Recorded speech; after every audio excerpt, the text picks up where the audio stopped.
Chocolate से मैं कुछ ना कुछ बनाती रहती हूँ, तो मेरे पास 2 तरह की चॉकलेट बची हुई थी, तो मैंने सोचा इसका भी यूज कर लिया जाए। सामान मेरे पास सारा था, तो मैंने ये वाली रेसिपी तैयार की है। तो आज मैं आपके साथ ये वाली रेसिपी शेयर करूंगी। ये मैंने किस तरह से बनाई है। ये खाने में भी बहुत ज्यादा टेस्टी लगती है। सबसे ज्यादा तो ये बच्चों को पसंद आएगी। इसको बनाना भी बहुत आसान है, इसमें ज्यादा टाइम नहीं लगता है, ये एकदम बनकर तैयार हो जाती है। तो यहाँ पर मेरे पास 2 तरह की चॉकलेट थी, एक तो मिल्क चॉकलेट और ये डार्क कंपाउंड चॉकलेट। दोनों चॉकलेट का मेरे पास एक एक पीस भी बचा हुआ था। मैंने सोचा कि इसका भी यूज कर लेते हैं। तो पहले मैं डार्क कंपाउंड चॉकलेट को रफली इसी तरह से मैं हाथों से ही तोड़ लूंगी, क्योंकि बाहर रखी हुई थी तो ये सॉफ्ट थी। इसी तरह से मैं मिल्क वाली चॉकलेट को भी रफली इस तरह से तोड़ लेंगे और उसके बाद हम इसका एक गनाश तैयार कर लेंगे। मैंने यहाँ पर ये छोटे वाले बाउल लिए हैं, मेरे पास ये ग्लास वाले बाउल थे छोटे वाले, इसका मैं यूज करने वाली हूँ। आप चाहे तो छोटी वाली कटोरियां भी ले सकते हैं। तो यहाँ पर ये 11 कटोरियां थी, तो ये मैंने ले ली हैं। अब हमारा जो डार्क कंपाउंड वाला चॉकलेट है, ये वाला जो गनाश है, ये तैयार हो गया है। इसको हम अच्छे से मिक्स कर लेंगे। इसमें गांठें नहीं रहनी चाहिए, बस इस बात का हमें ध्यान रखना है। अब मैंने एक पाइपिंग बैग लिया है, तो मैं पाइपिंग बैग में ये सारा गनाश इसके अंदर डाल दूंगी। ये वाली जो रेसिपी है ना, बहुत इजी है। कभी भी किसी भी समय आप इसको बना सकते हो। सामान बस आपके पास अवेलेबल होना चाहिए। जब भी बच्चों का बाहर से चॉकलेट वगैरह खाने का मन करे, तो आप घर पे ही इस तरह से ही बना के दीजिए। ये बहुत ज्यादा टेस्टी लगती है। तो देखिए, गनाश हमने सारा इसके अंदर डाल लिया है। अच्छे से इसको मोड़ लेंगे और इसमें कट लगाएंगे। तो कट हमें मोटा ही लगाना है। अब हम इन सारे बाउल में थोड़ा थोड़ा ये वाला गनाश इसके अंदर डाल देंगे। जितना हमारे पास ये पाइपिंग बैग में है, ये सारी कटोरियों में हमें डालना है। मैंने यहाँ पर 11 कटोरियां ली हैं, तो 11 कटोरियों के लिए ये वाला गनाश पर्याप्त है। हमें बहुत सारा नहीं डालना, पहले हम थोड़ा थोड़ा करके सारी कटोरियों में डाल लेंगे। अगर थोड़ा बहुत बचता है तो जहाँ पे कमी बेसी है वहां पर इसको और डाल लेंगे। तो ये वाला जो जितना मैंने गनाश लिया था, ये 11 कटोरियों के लिए बहुत था। मैंने बहुत ज्यादा यूज नहीं किया है, थोड़ा थोड़ा सारी कटोरियों में डाल दिया था। ये थोड़ा बहुत जो बच गया है, ये भी मैं कटोरियों में डाल दूंगी, मतलब इसे बचाना नहीं है। अब हम यहाँ पर ड्राई फ्रूट्स लेंगे। तो यहाँ पर मैंने 3 तरह के ड्राई फ्रूट्स लिए हैं। मैंने काजू लिए हैं, बादाम लिए हैं और अखरोट लिए हैं। आप चाहे तो और भी ड्राई फ्रूट ले सकते हैं। अब हम इनको इस तरह से इस कटोरियों के अंदर रखेंगे। तो पहले मैं बादाम रख रही हूँ, तो पहले मैं 3 पीस रख रही हूँ। उसके बाद हम काजू रख देंगे, उसके बाद हम यहाँ पर अखरोट रख देंगे। तो ये तीनों ड्राई फ्रूट्स मैं इसके अंदर डाल रही हूँ। सबसे आसान तरीका है बच्चों को ड्राई फ्रूट खिलाने का।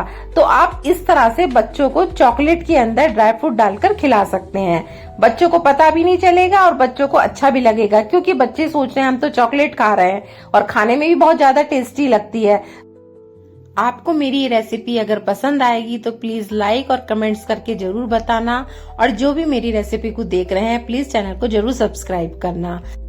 मैंने यहाँ पर 3 बादाम लगाए हैं और 3 ही काजू लगाए हैं, और 1 पीस मैंने हर बाउल में अखरोट का डाला है। मैंने अखरोट का पीस जो है वो 1 ही यूज किया है, क्योंकि थोड़ा मोटा होता है, तो 1 ही काफी है। आप चाहें तो इसकी मात्रा कम या ज्यादा कर सकते हैं। अब हमने जो व्हाइट वाला गनाश तैयार करके रखा है चॉकलेट का, वो हम स्पून की सहायता से थोड़ा थोड़ा सारे बाउल में डाल देंगे। तो यहाँ पर 11 कटोरियों के हिसाब से ये वाला गनाश पर्याप्त था।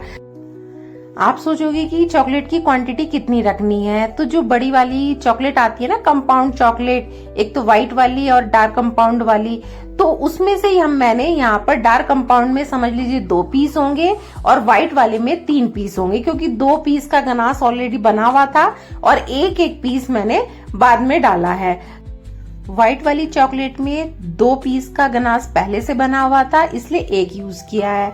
और जो ब्लैक वाली चॉकलेट थी, उसमें 1 पीस का गनाश बना हुआ था, इसलिए मैंने वहां पर 1 ही पीस का यूज किया है।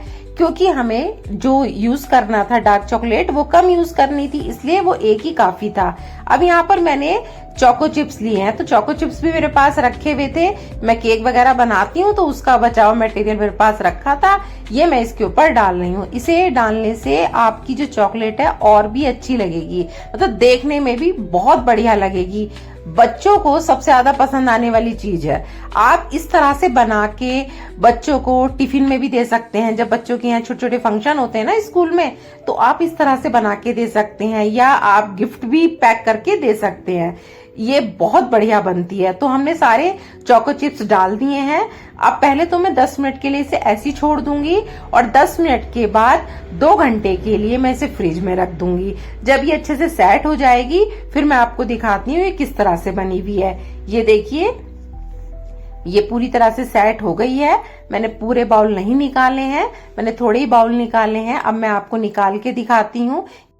बस एक चीज का ध्यान रखना है कि जब हम फ्रीज से निकालें तो पहले 10 मिनट के लिए इसे ऐसे ही छोड़ दें, जिससे हमारी चॉकलेट आराम से निकल जाए। तो मैंने 10 मिनट के लिए छोड़ दिया था। अब ये चॉकलेट हमारी आराम से निकल गई है। आप देख सकते हैं कि कितनी बढ़िया लगी है। बच्चे इसमें आइडिया नहीं लगा सकते कि इसके अंदर ड्राई फ्रूट्स भी होंगे। आप इस रेसिपी को एक बार जरूर ट्राई करके देखना। अब मैं प्लेट में लगाकर दिखाती हूँ। ये देखिए, लग रही है ना कितनी बढ़िया। तो फटाफट से देर किस बात की, आप भी इस रेसिपी को एक बार जरूर ट्राई कीजिए। फिर मिलेंगे आपसे एक और नई रेसिपी के साथ।